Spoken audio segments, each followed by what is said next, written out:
ரசிகர்களே, நான் உங்களோட கோவிந்தராஜ் கோமாளி பேசுறேங்க.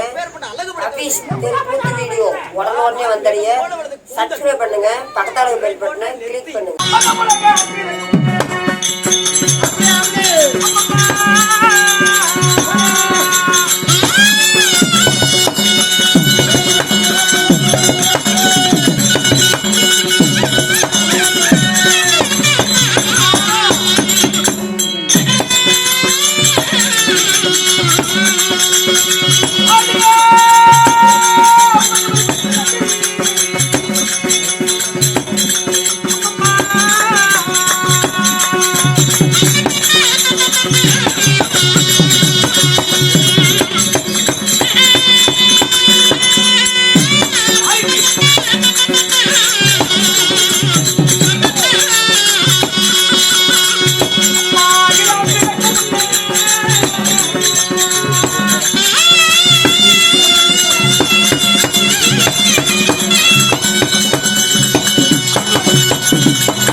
கொஞ்சம் விளங்காதா கை அப்படி விரல உடைச்சு குச்சுரு தூக்கிக்குவாமா இப்படி எனக்கு பிய்யா மாட்டேங்குது.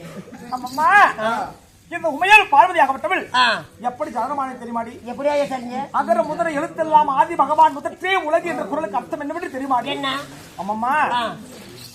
திருக்குறள்ல அகர முதல எழுத்தெல்லாம் ஆதி பகவான் முதற்றே உலகு என்ற குரல் இருக்கிறது.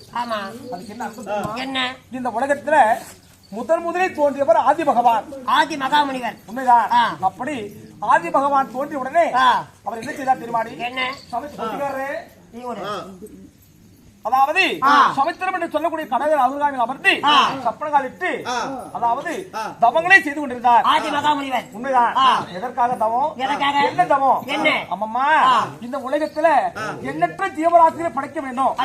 மரம் செடி கொடி மனிதர் என்று சொல்லக்கூடிய எண்ணற்ற ஜீவராசிகளை உயிர்களை படைக்க வேண்டும் என்பதற்காக வேண்டி சமுத்திரம் என்று சொல்லக்கூடிய கடவுள் அருகாமையில் அமர்ந்து பல வருட காலமாக தவங்களை செய்து கொண்டிருந்தார். சப்பனகாலிட்டு அவர் வலதவை என்று சொல்லக்கூடிய வலதவையை நெற்றி வைத்து ஓம் என்று சொல்லக்கூடிய மந்திரத்தை உச்சரித்துக் கொண்டு பல வருட காலமாக தவங்களையே செய்து கொண்டிருந்தார் ஆதி மகாமுனிவர். உண்மைதான். தவத்தின் பலனாக ஒரு வருடம் 2 வருடம் அல்ல, பல்லாயிரக்கணக்கான வருடங்கள் ஆயிரும் தவத்தின் பலனாக யாதொன்றும் பிறக்கவில்லை. உண்மைதான். ஒரு நாள் ஒரு தினத்தில் அப்படி வலது கையை எடுத்து பார்க்கும் பொழுது அந்த கையில அழுக்கு கட்டிதான் மீதமாக இருந்தது. ஒரு மனுஷன் தண்ணி ஒரு நாள் 2 நாள் ஊத்துனா உடம்புல எவ்வளவு அழுக்கு சாமி. உண்மைதான். அப்படி பல வருட காலமாக தவமே பெரிதென்று தவத்தில் அமர்ந்து தவங்களை செய்து கொண்டிருந்த அவருக்கு உடம்பில் அழுக்கு கட்டிதான் மீதமா என்று சொல்லி கோபம் கொண்ட ஆதி பகவான் நினைச்சுதான் சமுத்திரம் என்று சொல்லக்கூடிய கடலில் அந்த அழுக்கு கட்டி தூக்கி ஓங்கி வீசியிருந்தார்.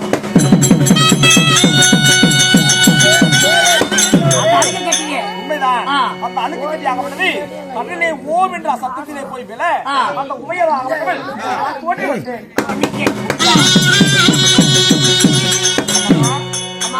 காலத்தில் வந்த உடனே எங்க பார்த்தாலும் நீர்மயமாக இருந்தது.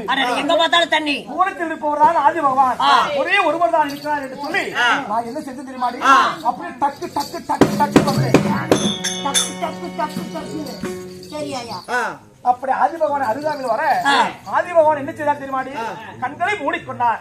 ஆதி மகாமுனிவர் எதற்காக கண்களை மூட வேண்டும், என்னை பார்த்து எதற்காக கண்களை மூட வேண்டும் என்று சொல்லி கேட்க, அம்மா ஒரு குழந்தை பிறந்தா அது எப்படி பிறக்கும், எப்படி நிர்வாணமா பிறக்கும், நிர்வாணமா பிறக்கும். நிர்வாணம் இது துணிமணி இல்லாதாயா, நிர்வாணத்துக்கு பாரு, நம்ம செட்ல ரெடி ஆயிட்டு இருக்கிறாங்க. அப்படி பிறந்த மேனியோடு பிறந்தேன். ஒரு குழந்தை பிறக்குதுன்னா பிறந்த மேனியோடு பிறக்குது அல்லவா, அது போல இந்த உமையவள் ஆகப்பட்டவள் உலகத்திற்கெல்லாம் தாயாக கூட உமையவள் ஆகப்பட்டவள் பிறந்த மேனியோடு வருகிறாள் என்று சொல்லி ஆதி பகவான் கண்களை மூடிக்கொண்டார். சுவாமி இதற்கு என்னதான் செய்து என்று கேட்க, அவருடைய சக்தியினால எனக்கு ஆடை அணிகள் கொடுத்தார். துணிமணி உண்மைதான், நான் மட்டும் சும்மா பிறக்கலடி, 3 கண்ணோடு பிறந்தேன். உண்மைதான், 2 நேத்திரங்கள் இல்லாமபடிக்கு என் நெற்றியில ஒரு கண்ணோடு சேர்த்து முக்கண்ணோடு பிறந்தவள். சரி, இருந்தாலும் ஆதி பகவான் என்னிடத்தில் வைத்தார், அம்மா இந்த உலகத்தில் எண்ணற்ற ஜீவராசியில் பிறக்க வேண்டிய உன்னை நான் படைத்தேன், இதற்கு மேலாக என் கடமை முடிந்து விட்டது, உன் கடமை நீயே செய்ய என்று சொல்லி மறைந்து விட்டார். நான் ஒண்டி ஒருவள் என்னடி செய்ய முடியும், ஒரு பொம்பளை நான் என்ன செய்ய முடியும், ஒண்ணு செய்ய முடியுமாயா, ஒரு யாராச்சும் ஆண் துணை எல்லாம் செய்ய முடியுமா, உண்மைதான், எனக்கென்று ஒரு ஆண் துணை வேண்டும் அல்லவா, எப்படி கந்தசாமிப்பா ஒரு பொம்பளை என்ன பண்ண முடியும், எனக்கு ஆண் துணை வேண்டும் என்பதற்காக வேண்டி, எனக்கேற்று கணவர் வேண்டும் என்பதற்காக வேண்டி என்னோடு கூட பிறந்த நெற்றிக்கண்ணை உபயோகம் செய்து அக்னி ஜுவாலயமானது உட்புறம் செய்து அந்த அக்னி ஜுவாலயத்தின் வழியாக ஒருவரை பெருக்க செய்தேன். உண்மைதான், அவர் என்ன விட்டு வந்தார் தெரியுமாடி, அம்மா என்று வந்தார். அம்மா என்று உண்மைதான், அம்மா என்று வந்தவரை கணவர் என்று இருக்க முடியுமா, எப்படிமா முடியும், அம்மா என்று வந்த பிள்ளை யார் என்று கேட்டேன், அவர்தான் பிள்ளையார், என் மகனாகப்பட்ட விநாயக பெருமான், அவர் தான் பிள்ளையார். உண்மைதான், 2 பேத்துக்கும் ஒரே உடம்பு ஒத்துக்குச்சு. எப்படி அம்மாவுக்கு தப்பாது, மீண்டும் ஒருவதாவது எனக்கு ஏற்ற கணவர் வேண்டும் என்பதற்காக வேண்டி மீண்டும் 2வது முறையாக அக்னி ஜுவாலயத்திலே மீண்டும் ஒருவரை பிறக்க செய்தேன். அவர் என்ன விட்டு வந்தார் தெரியுமாடி, தங்கா என்று வந்தார். தங்கா என்று வந்தவரை கணவர் என்று இருக்க முடியுமா, முடியாது, ஒருபொழுதும் முடியாது. தங்கா என்று வந்தவரை பாருங்கள் அண்ணா என்று ஏற்றுக்கொண்டு பெருமான் நாராயணன் கோபாலக்கண்ணன். உண்மைதான், 3வது முறையாக மீண்டும் அக்னி ஜுவாலயத்தின் வழியாக மீண்டும் ஒருவரை பிறக்க செய்தேன். அவர் என்னவென்று வந்தார் தெரியுமாடி, அடியே பெண்ணே தேவி என்று வந்தார். உண்மைதான், பெண்ணே தேவி என்று வந்தவர் இவர்தான் நமக்கு என்று கணவர் என்று சொல்லி நான் என்ன பண்ண தெரியுமாடி, ஆசையா பூமி தள்ளி இருப்பியே,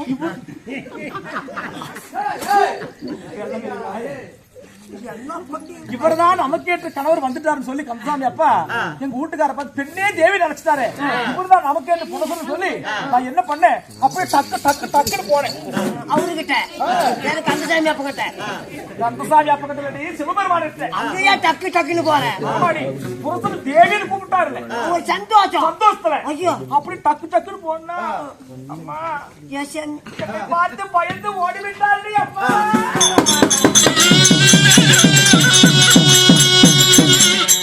ஒண்ணும் புரியலையா, அவருதான் தேவின்னு கூப்பிட்டாரு, நீ பக்கத்தால போன, அப்பனும் அவங்க கொடுத்தான வர ஏன் பயந்து ஓடுறாரு, என்னே தேவி என்று வளைத்த உடனே நான் சந்தோஷமாக அருகில செல்ல என்னை பார்த்து பயந்து ஓட என்ன காரணம் தெரியுமாடி, என்னுடைய நெற்றிலே இருக்கக்கூடிய நெற்றி கண்ணாகப்பட்டது அக்னி ஜுவாலை போல இருக்கிறதாமா. உண்மைதான், அவர் அருகாமையில் போனா என்னை சுட்டெரிப்பது போல இருக்கிறது தேவி, உன்னை நான் கல்யாணம் செய்கிறேன், நான் இல்லைன்னு சொல்லல, ஆனா உன்னை நான் கல்யாணம் செய்வதாக இருந்தா உன்னுடைய நெற்றிலே இருக்கக்கூடிய நெற்றி கண்ணை எனக்கு தானமாக நீ கொடுக்க வேண்டும் என்று சொல்லி கேட்டாரடி. அதே நான் அன்னதானமா நெத்தியில இருக்கிற எப்படி ஐயா கூட புருஷனுக்கெல்லாம் ஆயா தூங்கிட்டாதான் இருப்பியா ஐயா, பாக்கியெல்லாம் ஆடிட்டு எப்படி கதை கேப்பியா ஏயா, புருஷனுக்கெல்லாம் என்னது நீ சொல்லாயா, புருஷன் கேட்டோன்னே புடுங்கினேன் என்னத்த மயரவா அறிவு கட்டவளே, நெற்றில இருக்கக்கூடிய நெற்றிக்கடை பிடிஞ்சு கொடுத்து தானமாக இருக்கு கணவருக்கு ரத்தமாகப்பட்டது 6ஆக பிரிகிறது ஓடுகிறது. உங்களுக்காக வேண்டிய நெற்றிக்கடையே பிடிங்க கொடுத்தனே, ஆனால் ரத்தமாகப்பட்டது 6ஆக பிரிகிறது ஓடுகிறதே சுவாமி என்று மன்றாடி கேட்க அவர் என்ன செய்தார் தெரியுமாடி, அவரை கட்டவரை வச்சு ஒரே அழுத்துதான் அறிவு கட்டவளே, அதாவது அந்த ரத்தத்தை அதை வராமபடிக்கு கட்டவரலை வச்சு அரைச்சிட்டாரு. அதுக்கு பேர் என்ன, அதற்கு பேர் தான் இன்னுமே அந்த அதாவது ரத்தமாகப்பட்டது அப்படியே குங்கும திலகமாக மாறிவிட்டது. அந்த ரத்தம் அப்படி உறங்கி உண்மைதான் குங்கும திலகமாக திலகமா இன்னும் காத்தாலைக்கு பொம்பளைக்கு பொட்டு வைக்கிறாங்கன்னா அதுதான் காரணம். அப்படி வெள்ளிங்கிரி ஆண்டவருக்குள்ள சிவபெருமானை கல்யாணம் செய்து அழகு முகத்துடன் ஒரு குழந்தை, ஆணை முகத்துடன் ஒரு குழந்தை. ஆணை முகத்துடன் இருப்பவன் விநாயகர் பெருமான். ஏண்டி அழகு முகத்துடன் இருப்பவன் தமிழ் கடவுளா என்று சொல்லக்கூடிய இன்னும் ஆறுமுகம் கொண்ட பழனியிலே குடிகொண்டிருக்கானே முருகப்பெருமான், அவன் தான் என் இளைய மகன். இருந்தாலும் அனுதினம் எனக்கு என்ன வேலை தெரியுமாடி? என்னுடைய கணவரை பாதத்தை பணிவது எனக்கு வேலை. உனக்கு என்ன தொழில்? எனக்கா அம்மம்மா இருக்கக்கூடிய ஏதாவது ஜனங்களுக்கு அலைவற்றுவதற்கு சக்தி கொடுப்பது இந்த உமையவளுக்கு நிறைய வேலை. சரி ஐயா. வரங்கள் கொடுப்பது என்னுடைய கணவருக்கு வேலை, கொடுத்த வரத்திற்கு சக்தி கொடுப்பது இந்த சக்தி உமையவள் எனக்கு வேலை. இருந்தாலும் இந்த நாய் வந்த காரணம் என்ன? இந்த நாய் வந்த காரணம் என்னடி? நாய் வந்த காரணம் நீ என்ன பண்ணியே தெரியல, நாய் வந்துருச்சு. ஐயோ, என்னை நாடி வந்த காரணம் என்னடி? சிவபெருமான் சாமி கூட்டு வரதுனா எங்க வீட்டுக்காரர் எனக்காக ஐயோ எங்கேயும் போக மாட்டாரு. நீ வாங்க அப்படின்னா எது வாங்க உள்ளுத்தடிச்சு. ஐயோ சாமி ராதா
கணவனுடைய பாதத்தை படிந்தபடியால் இந்த வெள்ளிகிரி மலையினுடைய இடபாகத்திலேயே இருந்து கொண்டு மஞ்சள் குங்குமத்துடன் பூவும் பொட்டுடன் சுக சேமத்துடன் நலமுடன் வாழ கடமை. வாழ்ந்திருப்பாய் தேவி என்று தங்கள் திருமாயை ஒரு வார்த்தை வந்துவிட்டால் போதும், இந்த மையகத்தில் கோடான கோடிகளை வாழ்ந்திருப்பேன். இருந்த போதிலும் எதற்காக வரவழைத்தது என்ன விஷயம் சுவாமி? அப்படியா? பகிருங்கள். அதிக சீக்கிரமாக சபாமண்டலம் ஏன் நடத்தே தெரியுமா? காரணம்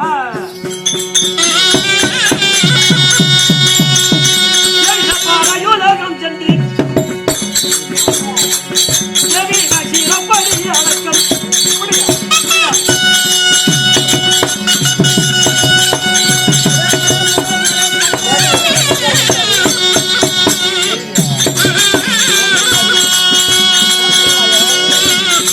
பாராயோலகம் சென்று நச்சிரப்பாடி அடக்கம்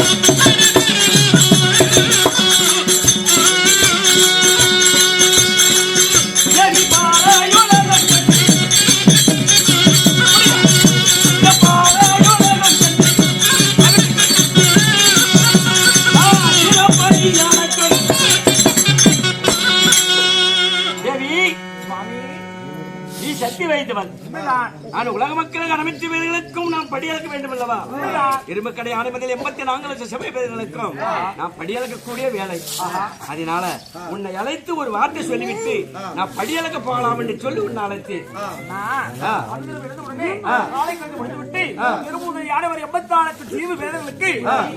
போவது தன்னுடைய வேலை. உண்மைதான். நல்லபடியா போயிட்டு வாங்க அப்படின்னு சொல்றது மட்டும் என்னோட வேலை. அப்படி இருக்கும் பொழுது இன்னைக்கு மட்டும் நான் வேண்டாம் சொல்ல போறேன். அதனால பார்த்து பத்திரமா போயிட்டு வாங்க. ஆகட்டும் தேவி, சென்று வருகிறேன். அரமனையில் நான் வருவ வரைக்கும் அரமனையிலே இருப்பாய். ஆகட்டும் சுவாமி. ஆகட்டும், பத்திரமாக போய் வாருங்க. சென்று வருகிறேன்.